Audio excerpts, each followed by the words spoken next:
Off the top of the stairs was a set of double doors guarded by another ogre and a scrawny orange Skaxan. Both of them hurled attack spells into the fray, but they didn't move from their post beside the door. "There! Second floor!" Cheyenne shouted. Bondi and Yurik glanced up at the balcony and nodded. The ogre on the staircase let out a mighty bellow and swung a huge fist at the agents in front of him. Most of them leaped aside, firing before one poor bastard took an ogre fist to the side of the helmet. The agent staggered sideways into the staircase banister, and the ogre lifted his fist to bring it down on the stunned operative's head. Cheyenne threw a shield up over the agent's helmet. The ogre's fist struck it like a giant gong, and he reeled backward, roaring.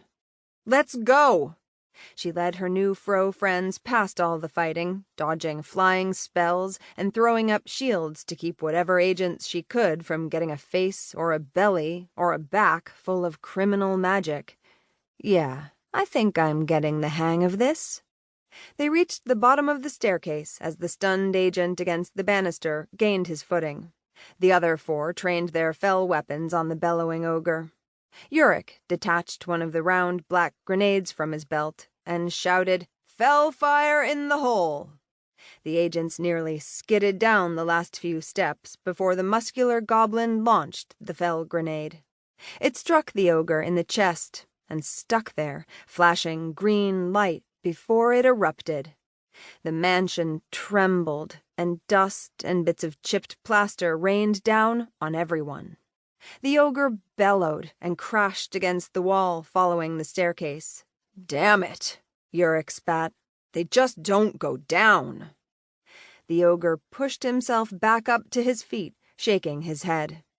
Plaster and drywall spilled off his hulking shoulders. A magical screamed in the foyer before something else exploded, and Cheyenne headed up the stairs. "He will." The agents flanked her as she made her way toward the ogre, who glared at her with heavily lidded eyes. She threw crackling black energy balls and struck the asshole in the hip, belly, and chest. One huge foot crashed down another step toward her, and a dagger of orange magic materialized in his scarred gray palm. The halfling sighed. "Ogres and magical weapons, huh? Looks like it." Bondi trained her pistol on the ogre's hand and fired. The fell shots glanced off the ogre's wrist before he threw the orange dagger toward the troll woman. Cheyenne raised another shield, deflecting the tossed weapon spell, and advanced up the stairs again. High-pitched laughter came from more than one magical behind her on the first floor, but she ignored it. "I've got backup. I better." The ogre moved faster than she expected, flinging orange daggers left and right with both hands. The halfling managed to raise a shield in front of each intended target, mostly herself, but couldn't get enough downtime to attack.